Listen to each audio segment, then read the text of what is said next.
ሰላም ጤና ይስጥልን ክቡራትና ክቡራን አድማጭ ተመልካቾች እንደምን አላችሁ? እንደምንስቆያችሁ በተለመደው መሰረት የሰዓቱን አጫጭርና በርከት ያሉ መረጃዎች ይዘን መጥተናል። አርዕስቱ በማስቀደም ጀምራለን። በኦሮሚያ ወለጋ ትናንት በፋኖና በመንግስት ጥምር ጦር ከባድ የተባለ ውጊያ መደረጉ ተሰምቷል። ይህንን ውጊያ በተመለከተ የፋኖ ኃይሎች ሰፋ ያለ ዝርዝር መረጃ አጋልጠዋል ወይም ሰጥተዋል። በአጠቃላይ ምን ተካሄደ የሚለውን እንመለከታለን። በሌላ በኩል በአዲስ አበባ ከተማ አፈና ለማካሄድ የሞከሩ የኦሮሚያ ሂደነት ሰዎች ህዝቡ በነቂስ ወጥቶ ተገቢውን ቅጣት እንደሰጣቸው ተሰምቷል። ለውትድርና የታፈኑ ወጣቶች ማስፈታት ተገልጿል። የት ምን ሆነ የሚለውን በስፋት የምናጋራ ይሆናል። በሌላ መረጃ ህወሓት ለብልጽግና አደራሩን ጥያቄ አስደንጋጭ ምላሽ ሰጥቷል። ለድርድሩ 4 ኪሎን በይፋ ጠይቋል። ድርድሩ መርፈዱን ገልጾ ከ9 ኃይሎች ጋር መጣመሩ በቅርቡ ገዢው መንግስት ይሰናበታል ሲል በስፋት ተገልጿል። በአጠቃላይ በቆይታችን ታደምጣላችሁ። ሌላው እንግዲህ ዛሬ ፍጻሜ ይሆናል በተባለው ምክክሩ ላይ አዳዲስ መረጃዎች ወጥተዋል። አዲስ አበባን በተመለከተ ውሳኔ ሲሰጥ ጠቅላይ ሚኒስትሩ ደግሞ አዲስ አበባና ድሬዳዋን በተመለከተ አስጠንቅቀዋል። ምን አሉ? በስፋት የምናጋራ ይሆናል። በተለይ አዲስ አበባንና ድሬዳዋን በተመለከተ ምን ተወሰነ፣ በአጠቃላይ ጠቅላይ ሚኒስትሩስ ምን ብለው አስጠነቀቁ የሚላን በስፋት የምናጋራ ይሆናል። ክቡራን አድማጭ ተመልካቾች አብራችሁ ቆዩ። እኔንና ሌሎች በርከት ያሉ መረጃዎችን ታደምጣላችሁ። በተለመደው መሰረት መረጃውን ላይክ፣ ሸር ማድረጋችሁ እንዳዘነጉ በድጋሚ አብረን እንቆይ። በቅድሚያ ዛሬ በዋና ዜናችን የምናስቀድመው በምስራቅ ወለጋ ጊዳ አያና ወረዳና በአንገር ጉተን አቅጣጫ የተከሰተውን ወቅታዊ የጸጥታ ሁኔታና የቀረቡ አዳዲስ መረጃዎችን እናስቀድም። ነሐሴ 13 ቀን 2018 ዓ.ም ትናንት በተገኘ መረጃ መሰረት በምስራቅ ወለጋ ጊዳ አያና ወረዳ አዶዴ ቀበሌ ፈንደቃ በተባለች ልዩ ቦታና በአንገር ጉተን አካባቢ በነበሩ የጸጥታ ኃይሎችና በአካባቢ በሚንቀሳቀሱ የፋኖ ኃይሎች መካከል ከፍተኛ ግጭት መከሰቱ ተገልጿል። ከስፍራው የወጡ መረጃ በቪዲዮና በፎቶ እንዳመላከቱ ከሆነ በአካባቢ የነበረው ግጭት በሁለቱ ወገኖች መካከል ለሰዓታት የቀጠለ ሲሆን በተደረገው የደፈጣ ጥቃትና ከበባ ከፍተኛ የሰውና የቁሳቁስ ጉዳት መድረሱ ተገልጿል። እንደ መረጃ ምንጮች ገለጻ ከጊዳ አያና አቅጣጫ ተጨማሪ ሰራዊት ስብስብ የያዙ በርካታ ተሽከርካሪዎች ወደ ስፍራው በሚንቀሳቀሱበት ወቅት አበሳ ጎራ በተባለ ቦታ ላይ በደረሰ የደፈጣ ጥቃት አብዛኛው ተሽከርካሪ በቁጥጥር ስር መዋላቸው ወይም ጉዳት እንደደረሰባቸው የፋኖ ኃይል ገልጿል። በዚህ አውደ ውጊያ በቁጥጥር ስር ውለዋል ከተባሉ ቁሳቁሶች መካከል እስካሁን ባለው መረጃ ፓትሮልን ጨምሮ 24 መኪናዎች፣ የተለያዩ ተሽከርካሪዎች፣ 13 የኮንቮይ ተሽከርካሪዎች ሙሉ በሙሉ በጥቃቱ መውደማቸው ተገልጿል። 75 ጥቁር ክላሽ እንደታሰረና ከተደመሰሱ የሰራዊት አባላት የተነሱ አጠቃላይ 196 ክላሽንኮ ተማርኳል ተብሏል። 2 ብሬን፣ 2 ስናይፐር፣ 3 ኩንታል ብርም፣ 1 የሻለቃ አመራር ጨምሮ በመቶ የሚቆጠር የመንግስት ኃይሎች መደምሰሳቸው ተነግሯል። 1 የሻለቃ ምክትልን ጨምሮ በድምሩ 10 የተማረኩ ሲሆን 6 መገናኛ ሬዲዮ፣ 3500 የዲሽቃ ተተኳሽ፣ 9800 የብሬን ተተኳሽ፣ 14000 ከዛ በላይ ለመቁጠር የሚያዳግት የክላሽ ተተኳሽ፣ በርካታ ኤፍ1 ቦምብ ትጥቆች፣ ካዝና እንዲሁም የተለያዩ ወታደራዊ ሻንጣዎችና ቁሳቁሶች መማረካቸውን የፋኖ ኃይሎች ገልጸዋል። በተለይ ደግሞ የፋኖ ኃይሎች ይህንን ጥቃት ከመፈጸማቸው በፊት አካባቢ ላይ የተሰማራው መከላከያና የኦሮሚያ ክልል ገዳ ኮማንዶ ላለፉት 2 ቀናት ውስጥ በወለጋ አርሶ አደሮች መንደር በመግባት ከባድ መሳሪያ በመጠቀም ሀብት ንብረት በማውደም በመዝረፍ ከዛም አልፎ ሲያወድሙ ሲዘርፉ በሶሻል ሚዲያ በቀጥታ እያስተላለፉ አጠቃላይ አስደንጋጭ ተግባር ሲፈጽሙ እንደነበር በቀጥታ በቪዲዮ ሲለቁ እንደነበር ተነግሯል። ይህ የመንግስት ኃይል ይህንን ተግባር ፈጽሞ ሲመለስ ከባድ የተባለ የደፈጣ ጥቃት ተፈጽሞበት አንድም የመንግስት ኃይል ሳይተርፍ መቅረቱ ተነግሯል። ይህንን ተከትሎ መንግስት ይህንን ኃይል ለመታደግ ተጨማሪ ኃይል በድሮን ታግዞ ወደ ቦታው ቢልክም ወደ ቦታው ያመራው ተጨማሪ ኃይል በተመሳሳይ በሌላ ቦታ መንገድ ላይ የደፈጣ ጥቃት ማስተናገዱም ተነግሯል። በአጠቃላይ በወለጋ ውጊያው ጉዳይ ይህንን መረጃ እስከዘገኑበት ድረስ ከመንግስት ወይም ከመከላከያ የተሰጠ ምንም አይነት ማብራሪያ የለም። ይህን ጥቃት ተከትሎ በተለይ ደግሞ ከትናንት በስቲያም የመንግስት ኃይሎች በሶሻል ሚዲያ ቀጥታ በማስተላለፍም አርሶ አደር ላይ ጥቃት መፈጸሙን ተከትሎ በመላው ወለጋ ትናንት እንግዲህ ከባድ የተባለ ተቃውሞ መደረጉም ተነግሯል። በተቃውሞ መገዳደል በቃ በወለጋ ምድር መንግስት የለም፣ የኦሮሚያ መንግስት ህዝብ መጠበቅ አልቻለም፣ ስልጣን ይልቀቅ፣ ብልጽግና ዳውን ዳውን የሚሉ መፈክሮች በሺህ የሚቆጠሩ ወጣት ወደ አደባባይ ወጥቶ ሲቃወም መዋሉ ተነግሯል። በወለጋ የተነሳው ተቃውሞ በበርካታ የኦሮሚያ አካባቢ በመስፋፋት ላይ መሆኑ ተገልጿል። በሌላ መረጃ ትናንት አዲስ አበባ ላይ ህዝቡ በኦሮሚያ የደህንነት ሰዎች ላይ እርምጃ መውሰዱ ተገልጿል። ትናንት እንግዲህ ከሰዓት በኮተቤ ብረታ ብረት አካባቢ በስራ ላይ የነበሩ 3 ወጣቶችም ያልታወቁ አካላት በመኪና ጭኖ ለመውሰድ ሲሞክሩ ከአካባቢ ነዋሪዎች ጋር ግጭትና አለመግባባት ተፈጥሮ እንደነበር ከቦታ የደረሰን መረጃ ገልጿል። ከስፍራው ከተገኘው መረጃ እንደተመለከተው ከሆነ ሲቪል የለበሱ 4 ግለሰቦችም የኮድ 4 ታርጋ ባላት የሃይሩክስ መኪና በመጠቀም 3 ወጣቶችን ከሚሰሩበት ስራ አስገድደው አፍነው ይዘው ለመሄድም መሞከራቸው ተነግሯል። ነገር ግን ወጣቶች ባሰሙት የተቃውሞ ድምፅና ለመውጣት ባድርጎት ግብግብ የአካባቢ ነዋሪ በፍጥነት ወደ ስፍራው በመድረስ ጣልቃ ገብተዋል ተብሏል። ነዋሪዎች እንግዲህ ግለሰቦቹን ወጣቶችን ለምን የያዛችሁ ማንነታችሁን የሚገልጽ መታወቂያ ያሳዩ በማለትም በዙሪያው በመሰብሰብ ይጠይቃቸዋል። በተደረገ ማጣራትም የአፋኞች መታወቂያ የሰንዳፋ ከተማ የሰላም ጸጥታ ጽሕፈት ቤት የሚል እንደነበር የአካባቢ የመረጃ ምንጮች ገልጿል። በመጨረሻ የአካባቢ ህብረተሰብ በተደረገው ተቃውሞ ወጣቶችን እንዲለቀቁ ማድረግ የቻለ ሲሆን ህዝቡ ወደ አደባባይ በመውጣት ለአፈና የመጡ የጸጥታ ኃይሎችን በተገቢ መንገድ በመቅጣት ወደ መጡበት መመለሳቸውን ወይም መመለሱን ገልጿል። ጉዳዩን በተመለከተ ከሚመለከታቸው የመንግስት የጸጥታ አካላት ተጨማሪ መረጃ ለማግኘት ሚዲያችን ያደረገችው ሙከራ ለጊዜው አልተሳካም። ሌላው እንግዲህ ህወሓት ለብልጽግና የድርድር ጥያቄ አስደንጋጭ ምላሽ ሰጥቷል። ባለፉት ዓመታት መንግስት ምርጫ ቦርድን ተጠቅሞ መሰረዙ የገለጸው መንግስት አጠቃላይ ህወሓት ከዓመት በፊት የፌዴራል መንግስት በማባረር ትግራይ ዳግም መምራት የጀመረው ህወሓት ከቀናት በፊት የክልሉ መሪ ደብረጽዮን በሰጡት መግለጫ ህወሓት ፌዴራል መንግስትን ለመጣል ከ9 ኃይሎች ጋር መጣመራቸውን ይፋ አድርገው ነበር። የመጀመሪያው ዓላማው ይህንን አጥፊ ጠላት በጋራ ለማጥፋት ነው። ከዛም እንግዲህ በሀገሪቱ ውስጥ ሁሉም በሰላም የሚኖርባት ሀገር ለመመስረት መጣመራቸውን ገልጸው ነበረ። ይህን ጠላት የሁሉም ኢትዮጵያን እዛም አልፎም የጎረቤት ሀገራት ጠላት መሆኑ ደብረጽዮን ገልጸው አሁን ህወሓትን ጨምሮ ከ9 በላይ ኃይሎችን ተጣምረው ስራ መጀመራቸው መግለጻቸው ይታወሳል። ደብረጽዮን 9ኙ ኃይሎች ማንነት ከመግለጽ ተቆጥበው ነበር። ይህ ባለበት ግን ጥምር እየተጠናከረ መምጣቱ ተከትሎ መንግስት ይህንን ጥምር ኃይል ለመበተን ከህወሓት ጋር ዳግም ለመደራደር ጥያቄ አቅርበው ኬንያ ላይ ለመደራደር ጥያቄ አቅርበው እንደነበር ሲነገር ህወሓት ለዚህ ድርድር ጥያቄ ረፍዷል በማለት ምላሽ ሰጥቷል። የህወሓት እንግዲህ ሰላም ንግግር የሚባል ነገር የለም፣ 4 ኪሎን መቆጣጠር ነው ዋና አላማ ብሏል። ህወሓት እንግዲህ በቀጣይ ሳምንታት በኬንያ እንዲካሄድ በአደራዳሪዎች የቀረበለትን አዲስ የሰላም ውይይት ሀሳብ ሙሉ በሙሉ ውድቅ ማድረጉ ዘገባዎች ገልጸዋል። 4 ኪሎን መቆጣጠር ነው አላማችን፣ ንግግር ድርድር የሚባል የለም ብሏል። ለንግግር ጊዜው መሽቷል ነው ያለው። የትግል ምክንያቶቹን ቀይሯል። በፊት ተፈናቃይ ለመመለስ በመቀጠል የጊዜ አስተዳደር በፊት ጌታቸው ኋላ ጀነራል ታደሰን ማባረር የሚሉ ምክንያቶች ተረስቷል። አሁን 4 ኪሎን ከሌሎች ኃይሎች ጋር በጋራ ሆነን መቆጣጠር አላማ ነው ብሏል።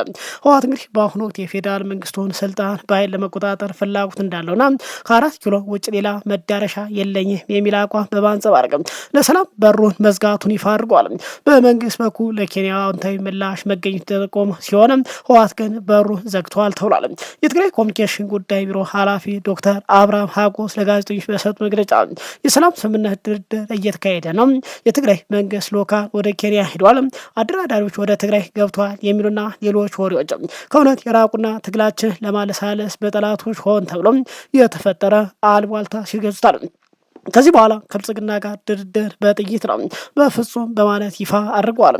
በተቃራኒው በጽምዶ ዶክመንታሪ ቪዲዮ በመስራት ላይ ያለ የፌዴራል መንግስት ግን ኬንያ ላይ አደራዳሪ በማለት ሽማግሌ ልኮ እንደነበር ተገልጿል። ሌላው እንግዲህ በትናንትናው ዕለት አጠቃላይ ለ4000 ተመካካሪ ቀርቦ ይጸድቃል ተብሎ የነበረው የመጨረሻዊ ምክክር ሀሳብ ሰነድ በዛሬው ዕለት ቀርቦ እንደሚጸድቅ የምክክር ኮሚሽኑ አስታውቋል። በትናንትናው ዕለት ለአጠቃላይ 4000 ተመካካሪ ቀርቦ ይጸድቃል ተብሎ የነበረው የመጨረሻው የምክር ሀሳብ ሰነድ በዛሬው ዕለት ቀርቦ እንደሚጸድቅ ያስታወቀው ኮሚሽኑ ይህንንም ከ8 ቡድኖች የተውጣጡ 120 አጠናካሪ አባላት በ8ቱም አጀንዳ ምክር ሀሳቦች ላይ ያዘጋጁት አንድ ወጥ የውይይት ሰነድ ነው ብሏል። በትናንትናው ዕለት በስራ ቡድን ደረጃ የሁሉም አጀንዳዎች ምክረ ሀሳብ ለተመካካሪዎች ቀርቧል ተብሏል። በተለይ አዲስ ማለዳ በትናንትናው ዕለት የመጨረሻ ውሳኔ ለጠቅላላ ጉባኤ ቀርቧል እንደሚጸድቅ ኮሚሽኑ መግለጹ መዘገቡ የሚታወስ ሲሆን በትናንትናው ዕለት ግን ያልጸደቀበትን ምክንያት ያስረዳው ኮሚሽኑ አጀንዳ የሚያጣጥሙ 120 አባላት ያለው ቡድን ከፍተኛ ጥንቃቄ ስለሚፈልግ በቂ ጊዜ ስለሚያሻው እንደሆነ ገልጿል። ምክትል ኮሚሽነሩ ሂሩት ገብረስላሴ በትናንትናው ዕለት መግለጫ በሰጡት ወቅት ተመካካሪዎቹ በአጠቃላይ ባሉት ቀናት የስምንቱን ቡድኖች አጀንዳ አጠናቅረው ሲያዘጋጁ ቆይተዋል ያሉ ሲሆን ስራው ከፍተኛ ጥንቃቄ የሚፈልግ በመሆኑ ጊዜ ወስዷል ሲሉ ተደምጠዋል። ኮሚሽነሯ በትናንትናው ዕለት 4000 ተመካካሪዎች በተሰበሰቡበት ወቅት አጠናካሪዎች ተጨማሪ ጊዜ እንደጠየቁ አንስተዋል። በፌዴራል ከተሞች አጀንዳ ስር የሚመካከረው ቡድን 4 ሰዓት ተኩል ላይ አጀንዳዎቹን በንባብ ለማቅረብ መክፈታቸውን ጸሎት ሲያደርጉ ተመልክቻለሁ ብሏል። በመግለጫው የማጠናከር ስራ ተጠናክሮ ትናንት ጠዋት ጀምሮ ለእያንዳንዱ ቡድን ሰነዱ እየቀረበ ይገኛል። አዲስ ማለዳም የተለያዩ የስራ ቡድኖች ያልመከሩባቸው አጀንዳዎች ላይ ምን አይነት ምክረ ሀሳብ እንደቀረቡ የተነበበላቸው እንደነበር ተገንዝበዋል ይችላል። ምክክሩ ኮሚሽነሩ አክለው በአሁኑ ወቅት እያንዳንዱ ቡድን የቀረበለትን ሰነድ በመገምገም ላይ የሚገኝ ሲሆን አንዳንዶች ቡድኖች የቀጠዋት ከነበረው ጊዜ የ5 እንዲሁም 6 አጀንዳዎች ምክረ ሀሳብ ሰምተው ማጠናቀቃቸው ገልጿል። ይህ ሂደት እንግዲህ አንዳንዱ ቡድን በመጨረሻ ሰነድ ላይ የራሱን ግብዓትና አስተያየት እንዲያካትተን ለማስቻል የተዘጋጀ እንደሆነ አንስተዋል። በትናንትናው ዕለት 8ቱም ቡድኖች የሌሎች ምክረ ሀሳብ ሰምተው ግብዓት ሰጥተው ያጠናቀቁ ተብሎ የሚጠበቅ ሲሆን አመሻሹን ትናንት 120ዎቹ አጠናካሪዎች የተሰጡትን አስተያየት በማካተም የመጨረሻው ሰነድ እንደሚያዘጋጁ ምክትል ኮሚሽነሯ ተናግረዋል።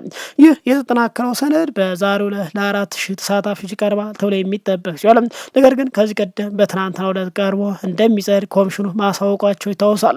120 ቡድን ለስራ ቡድን የተጣጣመውን ምክረ ሀሳብ ካቀረበ በኋላ መልሶ ግብዓቶችን በማካተት ተጣጥመው የተዘጋጁ ምክረ ሀሳብ ለተመካካሪ ቡድን ይቀርባሉ ተብሎ የነበረ ቢሆንም በዕለቱ ስራው ተከናውኖ ባለመጠናቀቁ በትናንትናው ዕለት እንዲቀርቡ ሆኗል ተብሏል። የሀገራዊ ምክክር ኮሚሽን በምክክር ጉባኤው ተፈጥሯል ላሏቸው መስተጓጎሎች ተመካካሪዎቹን ሰብስቦ ይቅርታ መጠየቃቸው ተገልጿል። በሌላ በኩል በምክክር ጉባኤ ሂደት ዙሪያ ተሳታፊ የፖለቲካ ፓርቲ መግለጫ ማውጣት ያልቻሉት በውስጣቸው የተፈጠረ የሀሳብ ልዩነት ምክንያት መሆኑን የመረጃ ምንጩን ገልጿል። ገዢ ፓርቲ አዲስ በመሰረተው በቀጣይ መንግስት ስልጣን እንደሚሰጣቸው ቃል የገባላቸው አንዳንድ የፖለቲካ አመራሮች መግለጫ እናወጣም የሚል አቋም ይዘው መቆየታቸው ከ3 ፓርቲ አመራሮች ስም ተገልጿል።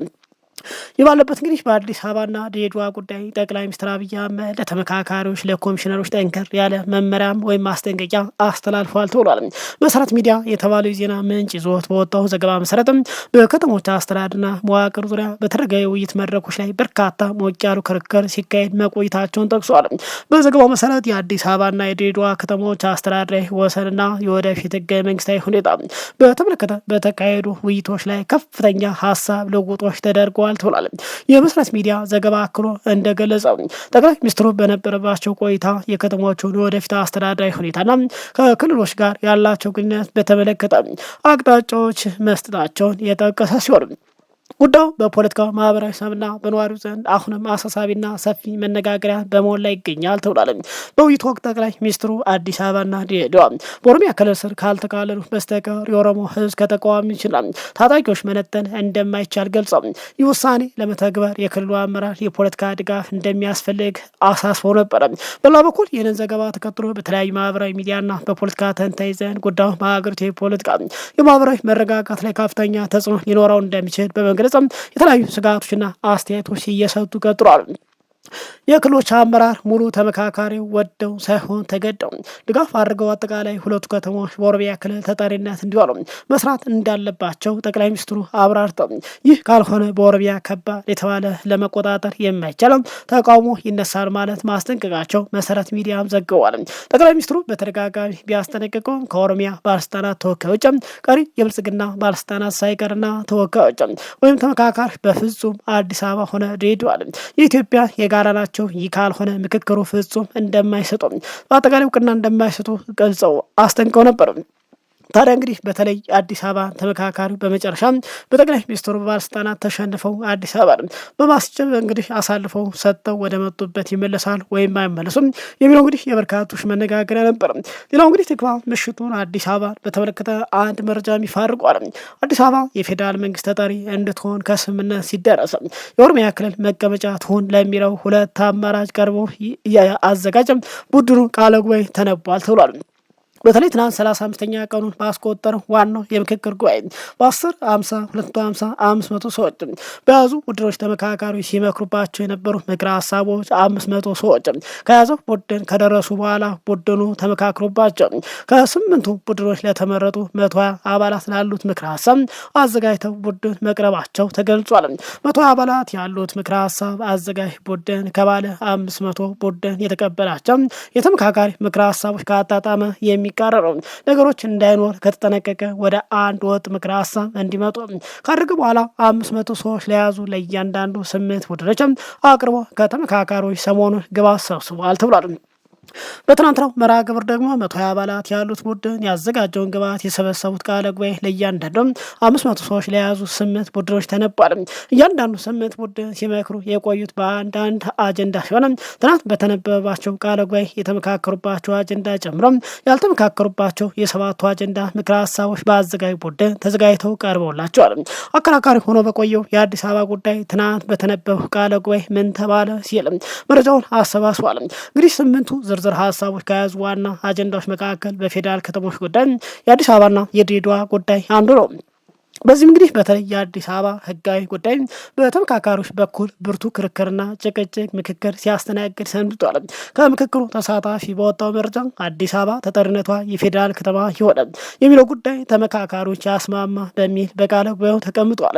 ልዩ ጥቅም የሚለው ደግሞ የጋራ ጥቅም በሚለው ተተክቶ አስማምቶ ቀርቧል። ከተማዋ የፌዴራል ከተማ መሆኗ እንዳለ ሆኖ ሌሎች ከተሞች ይጨመሩ የሚል ምክረ ሀሳብ ተቀምጧል ተብሏል።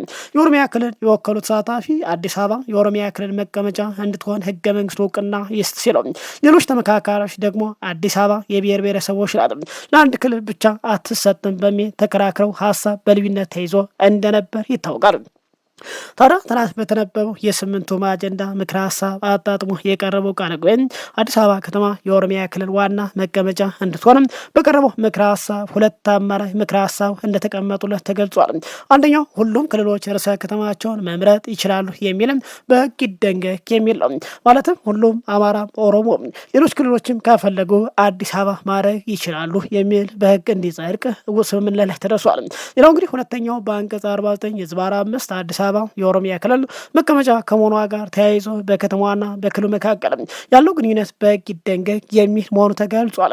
የድሬዳዋ ከተማን ጉዳይ ግን በተመለከተ ደግሞ ተጠሪነቷ ለፌዴራል መንግስቱ እንዲሆንም ህገ መንግስቱ እውቅና በሰጠው ቻርተር እንድትተዳደር በቃለ ጉባኤው ተነቧል ተብሏል። በአጠቃላይ በድሬዳዋ ጉዳይ ግን ሁሉም ተስማምቷል። በአዲስ አበባ ጉዳይ ግን በአጠቃላይ እስካሁን እንዳልተስማሙና በርካታ ሀሳቦች አሁን እየተሸራሸሩ እንደሆነ ተገልጿል። በተለይ ደግሞ አዲስ አበባ ጉዳይ ጠቅላይ ሚኒስትሩ ትናንትና ጠንከር ያለም ማስጠንቀቂያ እንደሰጡ ተገልጿል። ታዲያ ምክክሩ ዛሬ በአጠቃላይ በሚወስነው ውሳኔ የተለያየ ሀሳብ ወይም ውሳኔ ይሰጣል ተብሎ ይጠበቃል። ምን ይወስናል የሚለውን በተለይ የአዲስ አበባ ጉዳይ በአጠቃላይ እነዚህ ውሳኔዎች ይጸድቃሉ ወይስ ሌላ አዲስ ሀሳብ ያጸድቃል? እሱን አብረን የምናይ ይሆናል። ክቡራን አድማጭ ተመልካቾች ሰዓቱ መረጃ ይመስላል። ከሰዓታት በኋላ በሌላ አዳዲስ መረጃ እስክንገናኝ በያላችሁበት ሰላም ቆዩ።